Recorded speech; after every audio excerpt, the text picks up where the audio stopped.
अस्सलाम वालेकुम। तलाक का फ़ैसला मेरी आज की कहानी।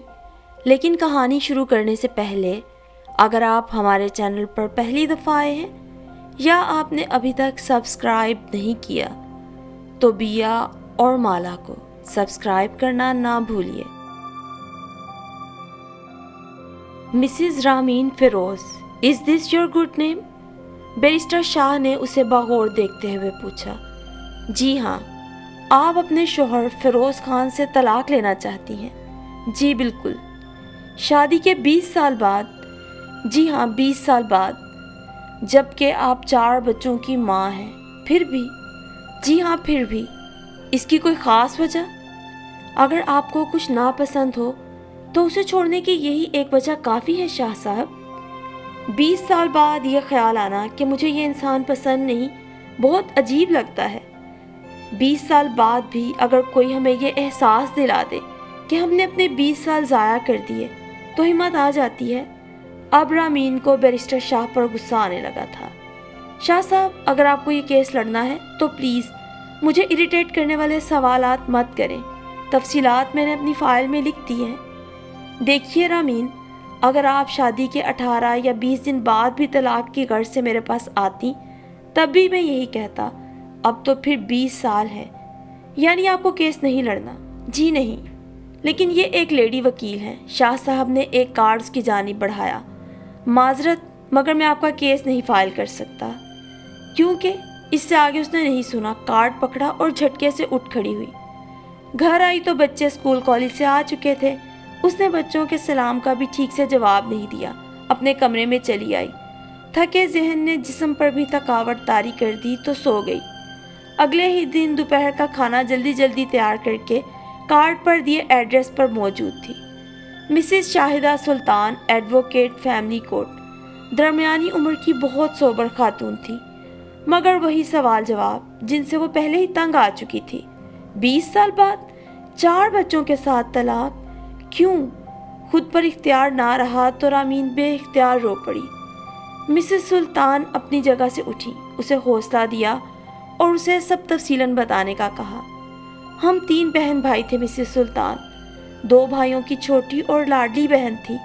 हमारा ताल्लुक मिडिल क्लास घराने से था, जहाँ लड़कियाँ आज भी सादा सी घरेलू ज़िंदगी गुजारती हैं। बीए से फारिग हुई तो फ़िरोज़ खान का रिश्ता आया। घर वालों ने अमीर, पढ़ा लिखा, वेल सेटल्ड लड़का देखकर फ़ौरन हाँ कर दी। मैंने फ़िरोज़ के हुस्न के चर्चे तो घर वालों और कज़न्स से सुन लिए थे, मगर जब वो मेरा घूंघट उठाने आगे बढ़े, मेरे दिल में एक दबी सी ख्वाहिश थी कि आज वो मेरे हुस्न की शान में कोई शेर नहीं तो कोई हसीन जुमला ही कहेंगे। मेरी सब कज़न्स कह रही थीं कि आज तो मैं क़यामत की हसीन लग रही हूँ, और वो क़यामत फ़िरोज़ ने मुझ पर ढा दी। घूंघट उठाते ही बोले, शुक्र है तुम ज़्यादा हसीन नहीं, मुझे हसीन लड़कियाँ पसंद नहीं। जब अम्मी मेरा रिश्ता देख रही थी तो मैंने कहा था लड़की ज़्यादा पढ़ी लिखी और हसीन ना हो। अजीब गरूर होता है पढ़ी लिखी हसीन लड़कियों में, बस अपनी ज़ात की मोहब्बत। और भी फ़िरोज़ ने बहुत कुछ कहा, लेकिन मेरे अंदर बहुत शोर था, सुन नहीं सकी।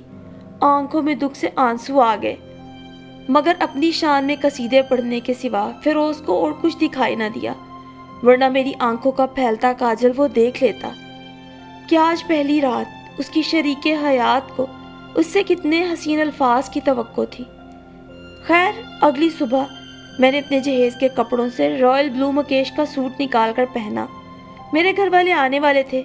अच्छा सा तैयार हुई। फ़िरोज़ ने मुझे देखा तो एकदम हंस पड़े। ये क्या बन गई हो, बंदरिया लग रही हो। यार, इतना गहरा रंग, ये तो मुझ जैसे गोरे चिटे बंदे को सूट करेगा। तुम अपने रंग के मुताबिक कोई हल्का कलर पहनो। मैं आंसू छुपाती वहाँ से उठी। सादा सा स्किन कलर का खद्दर का सूट पहन लिया।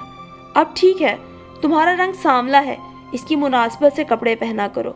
और तब मुझे ये देखकर और भी हैरत हुई, फ़िरोज़ ने खुद ब्लू शलवार कमीज़ पहन लिया था। नाश्ते के लिए नीचे आए।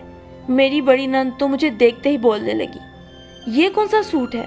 ये आज पहनने वाला सूट था, इतना सादा। कोई गहरे रंग का, कोई काम वाला सूट पहनती। आपके भाई को मेरा इस तरह तैयार होना अच्छा नहीं लगता। अरे मर्द तो कहते हैं ऐसी बातें, उन्हें क्या पता कौन से मौके पे औरत को कौन सा सूट पहनना चाहिए, एक रात की दुल्हन हो। ये अकल तो तुम्हें खुद होनी चाहिए थी। तुम तो अकल से कोरी निकली भाई। उन्होंने ज़रा भर लिहाज ना किया और घर वालों के सामने ही मुझे बुरा भला कह दिया। फिरोज कमरे में आए तो बोले, तुमने छूटते ही मेरा नाम क्यों लगाया? मैंने तुम्हें इतने भड़कीले सूट पहनने से मना किया था। ये तो नहीं कहा था कि निकाल के खद्दर का सूट पहन लो। आपको पसंद नहीं था इसीलिए तो बदला था। अच्छा, इतना ही ख्याल था मेरा तो फिर सबके सामने भरम भी रख लेती, कह देती तुम्हें खुद पसंद था। फिरोज हुज्जत करने लगे।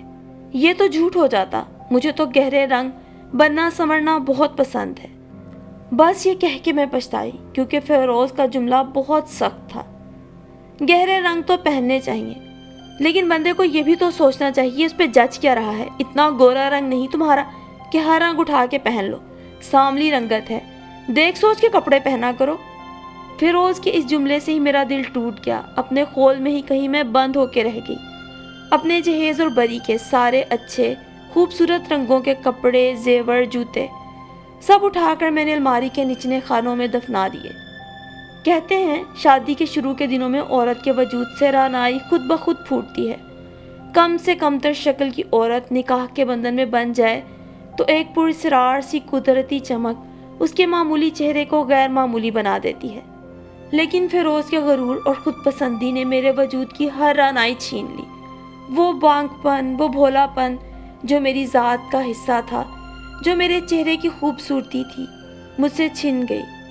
रामीन के लहजे में यासियत थी। और फिर वो दिन आया जब मुझे पता चला मैं माँ बनने वाली हूँ।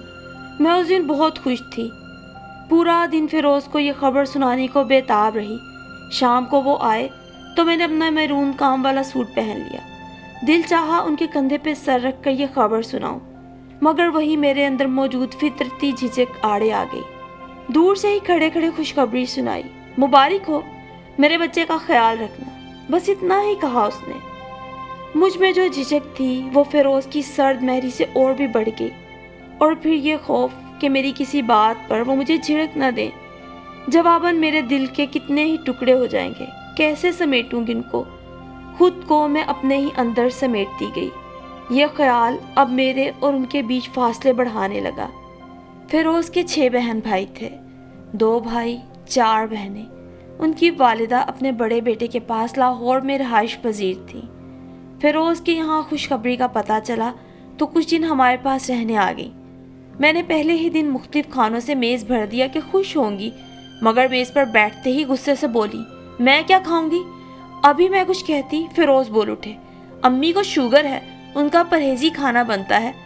मगर आज तो अम्मी हमारी मेहमान है ना, और दावतों पर भी तो सब खा लेती हैं।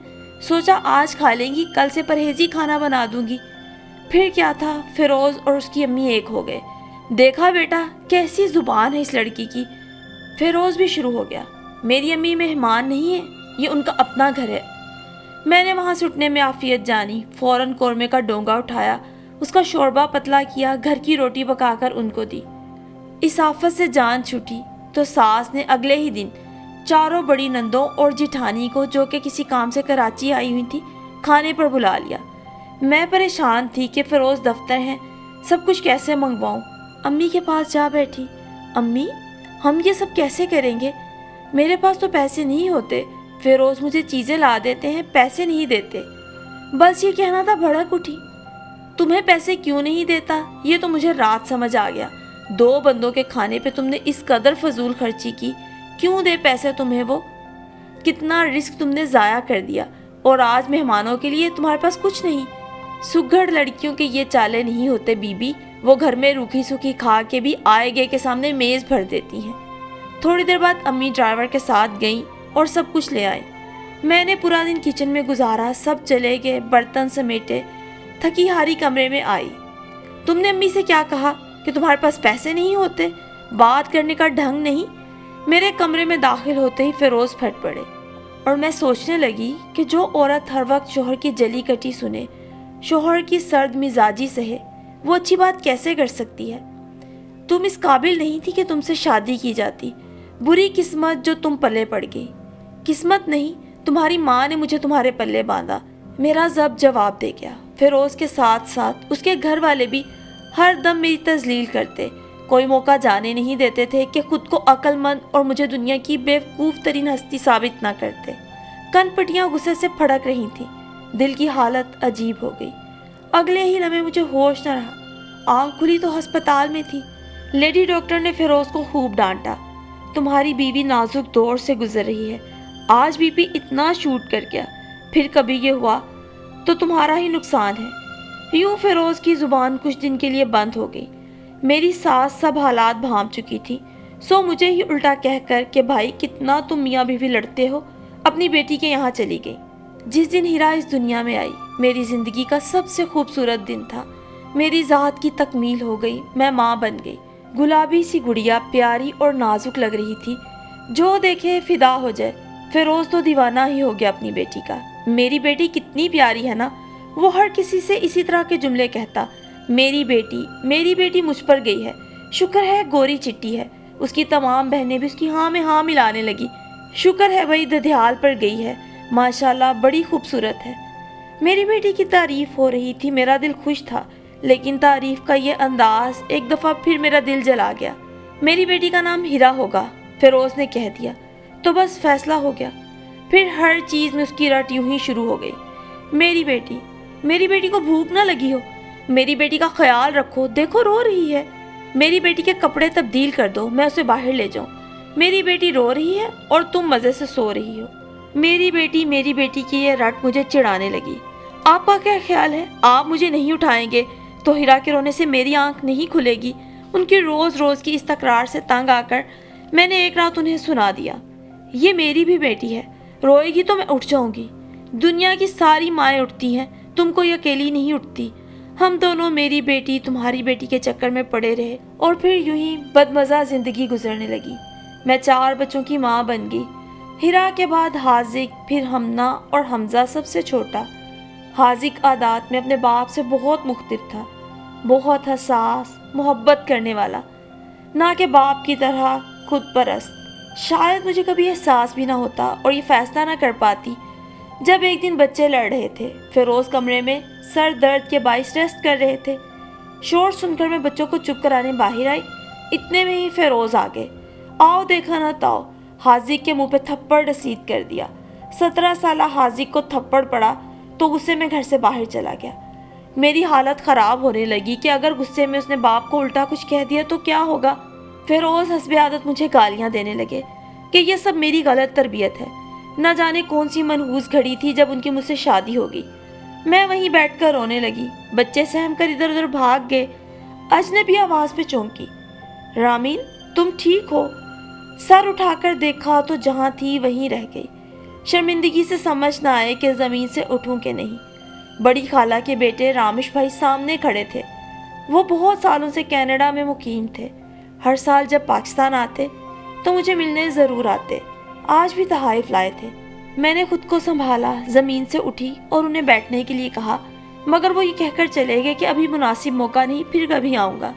और अगली ही सुबह जब फिरोज़ काम पर, बच्चे स्कूल कॉलेज चले गए थे, रामिश भाई फिर आ गए। रामीन, ये तुमने अपना क्या हुलिया बना लिया है, क्या शख्सियत बना ली हुई है तुमने? क्या फिरोज़ तुमसे हमेशा यूं ही बात करता है? कोई परवाह है उसे तुम्हारी ज़ात की कि नहीं? इस कदर खुद परस्त इंसान। और मेरे बरसों के ज़ख्म हरे हो गए, खुद पर काबू ही ना रहा। शायद हम अकेले हों तो बहादुर बने रहते हैं, और मेरा तो यूं भी अम्मी अब्बू के बाद कोई था नहीं। भाइयों के घर जाके कभी भी मैंने अपने मसले नहीं बताए थे। कुछ आदत भी नहीं रही थी कि कोई प्यार से मुझे पुकारे, मेरा दुख पूछे। आज रामिश भाई के अल्फाज हर जख्म उधेड़ गए और मैं रो रो कर उनको खुद पर बीती बताने लगी। रामिश भाई मुझे तसल्ली देकर चले गए, मगर फिर रोज़ फ़ोन करने लगे, रामीन अपना ख्याल रखा करो, अच्छे रंग पहना करो, बना समरा करो। तुम्हारी खूबसूरती और सादगी तो पूरे ख़ानदान में मिसाली थी, खुद को ज़ाया मत करो। और भी जाने क्या क्या। मुझे मेरा अपना आप अहम लगने लगा। ये सब शायद इतना मायने ना रखता, मगर जब एक शाम उन्होंने बताया कि वो मुझे शुरू से पसंद करते थे, जब नौकरी के बाद अपनी अम्मी से रिश्ता मांगने को कहा तो पता चला कि मेरा रिश्ता पहले से ही हो चुका है, कुछ दिनों में ही शादी है। बस फिर दिल ऐसा टूटा कि कभी शादी ना की। कनाडा आ गए, यहाँ सेटल हो गए।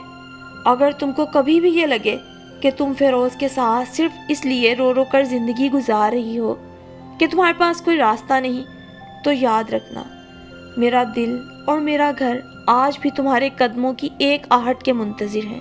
پھر کئی راتیں میں نے کانٹوں پہ گزاری اور فیروز سے علیحدگی کا فیصلہ کر لیا۔ ٹھیک ہے، میں نے تمہاری فائل کو غور سے دیکھ لیا ہے۔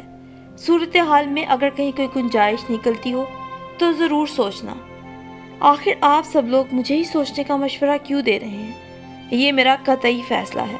ٹھیک ہے، مگر پھر اس سے آگے آپ ایک بات اور جان لیں کہ آپ کے بچے شاید آپ کو نہ مل سکیں۔ I don't care. اس کے جواب پہ شاہدہ بری طرح شاکڈ ہوئی۔ شاہدہ نے اپنی پوری پروفیشنل لائف میں ایسا کیس نہیں سنا تھا کہ 4 بچوں کی ماں یہ کہہ دے اسے بچوں کی پرواہ نہیں۔ شاہدہ سلطان شام کی چائے پیتے اپنی ساس اور شوہر کے ساتھ اس کا کیس ڈسکس کر رہی تھی۔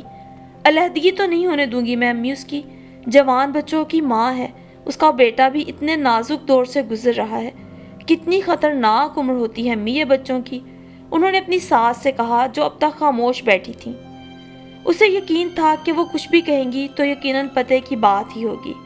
بات یہ ہے بیٹی کہ انا تو سب کی ہوتی ہے، یہ جو چند 100 روپے کی خاطر ہمارے گھر میں کپڑے اور برتن دھوتی ہے نا، ان عورتوں کی بھی انا ہوتی ہے، اور اس انا کی تسکین ہر انسان کا فطری حق ہے۔ اور چلو تسکین نہ ملے، اس پر چوٹ تو نہ پڑے، اور مسلسل پڑتی رہے تو عورت ہو یا مرد بالکل ہی مر جاتے ہیں یا پھر بغاوت کر دیتے ہیں، جس طرح یہ رامین فیروز کر رہی ہے۔ امی وہ کہتی ہے میں تو مر ہی چکی تھی اگر بیچ میں رامش نہ آتا، اسی نے نئی روح پھونکی ہے اس میں۔ تو تم نے اس سے پوچھا نہیں کس طرح نئی روح پھونکی اس نے؟ وہ کہتی ہے وہ میری تعریفیں کرتا ہے، میری شخصیت کو پروکار کہتا ہے، میری آنکھوں کو گہرا سمندر کہتا ہے، میرے لہجے کو شہد کہتا ہے، میرے انداز کو قیامت کہتا ہے۔ یعنی ابھی کہانی مکمل طور پہ ختم نہیں ہوئی۔ لیکن امی مجھے اس کیس میں کیا کرنا چاہیے؟ دیکھو سیدھی سی بات ہے، مجھے سمجھ آ گئی ہے، تمہیں سمجھ نہیں آ رہی؟ جو روح اس کے اندر رامش پھونک رہا ہے، اگر یہی روح اس کا شوہر اس کے اندر پھونکتا تو کیا وہ زندہ نہ ہوتی؟ ضرور ہوتی، بلکہ زیادہ خوش باش بھی ہوتی۔ 1 منٹ امی، اگر اس کا شوہر اس کے اندر روح پھونکے؟ شاہدہ نے سر اٹھا کر اپنی ساس کو دیکھا۔ تھینک یو امی، اب میری مشکل کا حل مل جائے گا۔ اپنی ساس سے بات کر کے اکثر ہی ان کے معاملات سلجھ جایا کرتے تھے۔ وہ بہت فہم و فراست رکھتی تھیں اور شاہدہ ہر کسی سے کہتی بھی تھیں کہ ان کی کامیابیوں میں ان کی ساس کا بہت واضح ہاتھ ہے۔ اور پھر مہینے بعد فیروز کی واپسی کا دن آ گیا۔ بیرسٹر شاہدہ کے ذریعے اسے رامین کے طلاق کے دعوے اور اس کی وجوہات کا علم ہو چکا تھا۔ شاہدہ نے جان بوجھ کر رامش کا ذکر گول کر دیا کہ بنتی بات بگڑ نہ جائے۔ رامش کے بارے میں جب انہوں نے اپنی کینیڈین دوست سے پتہ کروایا تو انہیں معلومات پر حیرت نہ ہوئی، البتہ انہوں نے ایک میسج رامین کو بھیج دیا کہ اسے کسی بھی فیصلے پر پہنچنے میں آسانی ہو۔ فیروز آیا تو بچے دیوانہ وار اس کے گرد منڈلانے لگے۔ اس نے سب بچوں کو ان کے تحائف دیے۔ رامین ایک طرف بیٹھی خاموشی سے یہ منظر دیکھ رہی تھی۔ عجیب ہو تم، نہ حال نہ احوال، یوں گمسم بیٹھی ہو۔ میں بھی کیا بچوں کی طرح لائن میں لگ جاتی؟ ہاں لگ جاتی، کیا پتا تمہیں بھی انعام مل جاتا۔ ہاں جانتی ہوں، مجھے جو ملنا تھا۔ اس کا لہجہ تھکا ہوا تھا۔ تھوڑی دیر بعد فیروز نے ایک کھلتے نیلے رنگ کی کام والی ساڑی لا کر اسے پکڑائی۔ تمہارا گفٹ۔ خیر ہے، آپ کی طبیعت تو ٹھیک ہے؟ یہ رنگ میرے لیے لے آئے؟ کوئی ڈراؤنا خواب تو نہیں دیکھ لیا؟ خواب تو دیکھا تھا ڈراؤنا، مگر چاہتا ہوں تعبیر بدل دوں۔ رامین اس کے لیے کافی بنا کر لائی تو بولا، رامین معلوم نہیں کیوں مگر اس دفعہ میں نے تمہیں بہت بری طرح مس کیا، بہت یاد آئی تم، اگرچہ پہلی دفعہ تو نہیں تھی، پھر بھی نہ جانے کیوں۔ رامین تمہیں مس کیا، جملہ تھا کہ ایٹم بم۔ رامین کے ہاتھوں سے تو کافی کا کپ گر کر ٹوٹ گیا، گرم کافی پاؤں پر پڑی، بے اختیار منہ سے سی نکلی۔ فوراً جھک کر فیروز کے غصے کے ڈر سے کرچیاں سمیٹنے لگی۔ فیروز نے اسے پکڑ کر بیڈ پہ بٹھایا اور جلے پر لگانے والی دوا اس کے پاؤں پر لگا دی۔ وہ گھبرا کر اٹھ بیٹھی۔ کرچیاں سمیٹ لوں میں پہلے، بچوں کو نہ لگ جائیں۔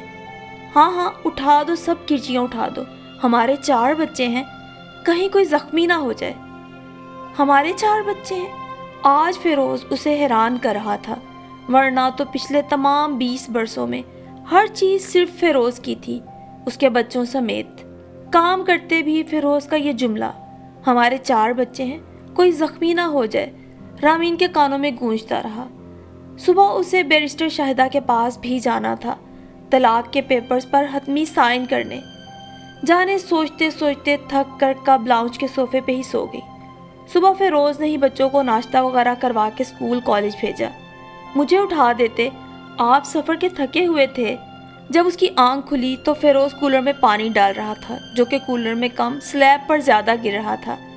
نہیں، میں پریکٹس کر کے دیکھ رہا تھا کہ اکیلے زندگی کیسے گزرتی ہے۔ فیروز یہ کہہ کر کولر میں پانی ڈال کر دوبارہ جا کے کمرے میں لیٹ گیا۔ اس نے 2-3 دفعہ کمرے کے چکر لگائے، مگر بات کرنے کی ہمت نہ ہوئی۔ اسے آج والا فیروز بہت اچھا اور مختلف لگ رہا تھا۔ یہ فیصلہ تو وہ رات ہی کر چکی تھی کہ اسے شاہدہ سلطان کے پاس نہیں جانا۔ وجہ یہ ہرگز نہیں تھی کہ تحقیق کے دوران شاہدہ کو معلوم ہوا تھا کہ رامش کی کینیڈا میں 1 بیوی اور 3 بچے موجود ہیں۔ وہ رامین کے ساتھ صرف وقت گزاری کر رہا تھا۔ رامش ہرگز بھی اس کے فیصلے کے بدلنے کی وجہ نہیں تھی۔ سوچتے سوچتے تھک کر لاؤنج کے صوفے پر ہی بیٹھ گئی۔ تبھی فیروز آ گیا۔ سوچتے سوچتے جانے کب وہ رونے لگی تھی۔ تم اگر کوئی فیصلہ کرنا چاہتی ہو رامین تو کر لو، میں تو پہلے ہی بہت شرمندہ ہوں، تمہیں کیسے روکوں؟ وہ کیا بولتی؟ لیکن پھر بھی اگر تمہیں لگے تمہیں مجھے زندگی میں ایک موقع دینا چاہیے خود کو بدلنے کا، تو مجھے موقع دے کر دیکھو، میں تو اسے تمہاری اعلیٰ ظرفی ہی کہوں گا۔ فیروز نے ہاتھ اس کی جانب بڑھایا۔ کتنے ہی لمحے وہ فیروز کے شرمندہ اور اداس چہرے کو دیکھتی رہی، جیسے وہ اپنی سب سے قیمتی چیز ہارنے جا رہا ہو، اور پھر اس نے بہت خود اعتمادی سے اپنا ہاتھ فیروز کے ہاتھ پہ رکھ دیا۔ مجھے معاف کر دینا میرے ہر اس عمل اور لفظ پر جس نے تمہیں تکلیف پہنچائی اور تم اس انتہائی اقدام تک چلی گئیں۔ باقی سمجھو آج سے ہم نئی زندگی شروع کریں گے، فیروز نے چہکتے ہوئے لہجے میں کہہ کر اپنے ہاتھوں سے اس کے آنسو صاف کیے اور اس کا سر اپنے شانے سے لگا لیا۔ آج کتنا مختلف فیروز تھا، کتنی افسانوی باتیں کر رہا تھا۔ رامین نے اپنا موبائل اٹھایا اور بیرسٹر شاہدہ کو یہ میسج لکھ بھیجا، میں طلاق نہیں لوں گی، یہ میرا فیصلہ ہے۔